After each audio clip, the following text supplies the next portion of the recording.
মানিকগঞ্জের চরাঞ্চলে এবারে স্থানীয় জাতের কালো বোরো ধানের বাম্পার ফলন হয়েছে। কৃষকরা এখন ব্যস্ত ধান কাটা এবং মাড়াইয়ে।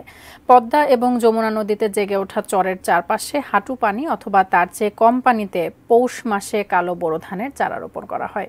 প্রায় ৩ মাস পর পাকা ধান কাটা হয়। এই ধান চাষে খরচও কম।